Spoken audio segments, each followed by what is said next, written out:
What's up guys, it's Chris here. New NFT and crypto content every single Monday and Wednesday. I live stream NFT drops weekly and I also do a bunch of other content in between. So if those type of videos benefit you in any way, be sure to subscribe to the channel and like this video for the YouTube algorithms.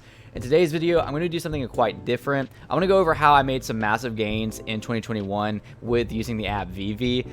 I will say before we dive into it that of course myself and others had an advantage being really early to it, as I was an early investor back in March when we were able to buy stuff off the primary market. So a lot of those gains were pretty crazy for the time being. However, the strategies that I'm about to share with you, I do think you can bring into 2022 and make some awesome trades. These strategies are used by people that really know what they're doing, people who've made a lot more gains than myself, definitely people that I've talked with in the Twitter spaces and over Discord and all over social media. So I'm not claiming that I'm the best trader out there by any means. I've definitely done well for myself. So without further ado, I'll show you exactly how I did it. The first one's pretty obvious, but definitely go for every single drop, especially comic drops. Comics cost $6.99 or $6.99 gems, and the comics could be worth a ton of money.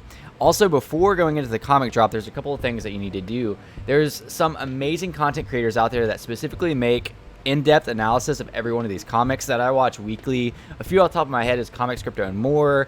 There's The Comic Way or Dozer, Sleeping Comics. There's a ton out there with awesome information, and there's websites out there that just basically say, hey, this comic is coming out this week, and this is how much the physical copy is worth. Obviously, mint size does matter. Like we saw the last one, even though the physical comic wasn't worth as much in real life, it was worth a lot because there's only 1,000 of them in here. But just kind of knowing what you're getting into, how many editions is it going to be? Is this comic of high value and high standards in real life? All those type of things come into factor. But basically deciding before you go into it whether you're going to flip it or hold it. Personally, I end up flipping the ones that I don't think or I don't consider are grails. I'm not a huge comic guy. I will keep certain comics that I like, but if I hit something that I don't think is of extreme value in the physical form, or I just need the gems for other things, and I go for the $6.99 drop and I hit a secret rare, and right now, even if I'm able to cop like 500 gems off of that, I can use those 500 gems and execute them better in other areas. Now, before diving even further in, at this point in the video, you're probably thinking, well, why don't you just buy and hold everything? It's not necessarily that I don't think everything is going to go up in value, but not everybody has the potential to buy and hold everything. When the people that can buy and hold everything are typically pretty wealthy, and we consider those whales in this area because they don't need to sell in order to get more gems. The average person will not be able to go for every single one of these drops, especially when there's 2 comic drops a week, around 2 or 3 collectible drops a week. Some of these are 100, 200 gems. They want to buy the secondary market for, maybe 400, 500, 1,000 gems. Eventually, if you're a normal working class person, you're going to run out of gems. So you're going to have to decide when to flip, or if you want to flip, you're not going to be able to hold everything. So that's kind of why I'm talking about flipping specifically in this video. Also, you might be thinking, well, I'm not going to go for drops because I can't get drops. I never get drops. The best advice I can give you for that is put yourself in check on why you're not getting drops. Now, at the end of the day, it might just boil down to bad luck. It might boil down to where you're located in the world, because those things definitely factor in.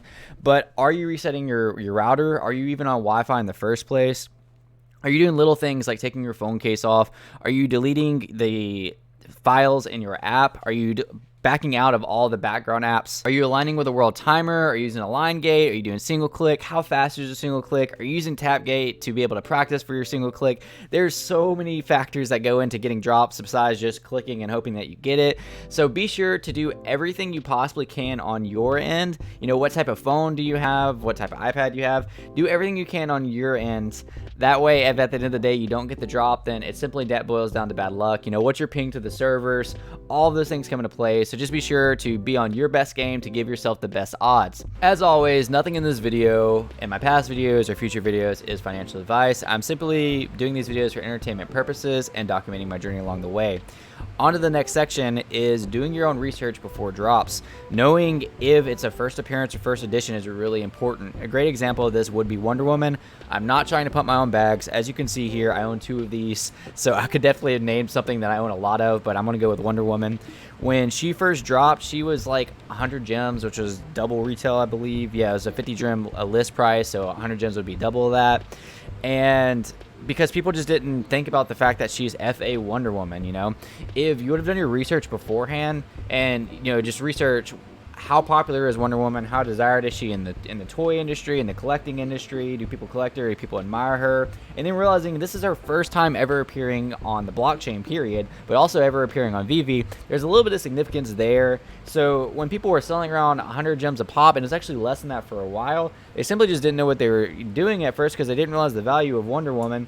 And since then, we know we're having a recent pump right now, but you can see that they're at 384 gems a piece. So I don't want to lead you astray. You know, if in future drops you have this massive character drop, that's first appearance, and you don't see the prices reflect. But so far in 2021, that's really worked out for me. The last thing I want to bring up, which is pretty controversial, is just make your own game plan, your own strategies, do your own research, and be okay with taking profits. I have sold some grails or some blue chips, as people like to say, at what I believe was the short-term tops. I do think everything I sold will go up in value in long term, but I needed the gems for other things. Going back to what I said earlier in the video, I am a regular working class person. I do not have gems to buy everything, every single blue chip, every single drop, so I have to make moves. I sold FA Jim Lee Joker at the top, I sold Elsa at the top, and I sold a UR Mickey at the absolute top. How I did this and how I calculated these was where the attention was, where the pumps were going. Now, these are a lot more calculated than, oh gosh, these things are just pumping, let me go ahead and sell. There's a lot more to it than that. And also, at the end of the day, I was okay if these things kept pumping and I missed out because I made my decision and I made my game plan and I stuck with it. Now, all of social media definitely was bashing me for this decision. Everybody that I told anyways, I haven't really publicly said it many times, but it was very calculated, and here's what I did. If you notice at the very top middle that there's a number, it says 536, that's a circulating supply. At the time that I was considering selling my Steamboat Willie, I noticed that the price was going up, but so was the circulating supply. What this means is things weren't actually being taken out of circulation, they were being added to it. What that told me was instead of things at the floor price actually selling, all they were doing is relisting. So what I did was for 3 to 5 days, I actually followed the floor prices and who was listing it and what mint they were listing to make sure they weren't listing different mints and that they're actually selling. And sure enough, a lot of them were not selling unless they were really undercutting the floor by a good bit. Now, I'm not saying that this always happens. You can definitely see this more clearly like in Donnie's. And right now at this 4K floor, these actually are selling. I don't know how often, but I definitely see them disappearing and circulating supply slightly going down. At the time that I made this decision, though, despite all the noise around me, I knew without a doubt that we were on a false pump because, again, circulating supply was going up with price. I decided I did want to sell mine, so I undercut floor a bit. Until this day, right now, I think I have the highest selling floor price UR Mickey. If you think you sold yours for higher than mine at floor price, then comment down below in the comments. I actually ended up selling mine for 6.3k gems. It was actually 6,299 gems. The floor got to 6.3, 6.4, don't get me wrong, but I'm not sure if any actually sold at 6.3 or 6.4. So yeah, if you think you sold a higher floor price Mickey than me, then go ahead and put it down below in the comments. But I did my own research on it. I did my due diligence, and I made a decision without all the noise. Also, a lot of you are probably thinking, like, why in the world would you sell that grail? Why would you risk it? Again, I had my own game plan. I put out a huge list of exactly why I was doing this in my Discord, which you can find below in the comments, and I went with it. And at the end of the day, if Mickey would have pumped from 6k to an actual like 10k floor, yeah, it would have sucked, and I was actually kind of expecting it in a way, but I was okay with my decision because ultimately I can take those 6k gems that I made and double that into 12k because I'm pretty confident in my trading ability over Veve, opposed to trying to sell my UR Mickey at 12k if it did a short-term pump. Again, I'm not bashing Steamboat Willie particularly at all. I definitely think that it's a blue chip. Tomorrow, who knows, David Yu could say that it has some type of key utility and it could actually blast off in the next few weeks or months. It could be 10k easily. Like, so many things could happen.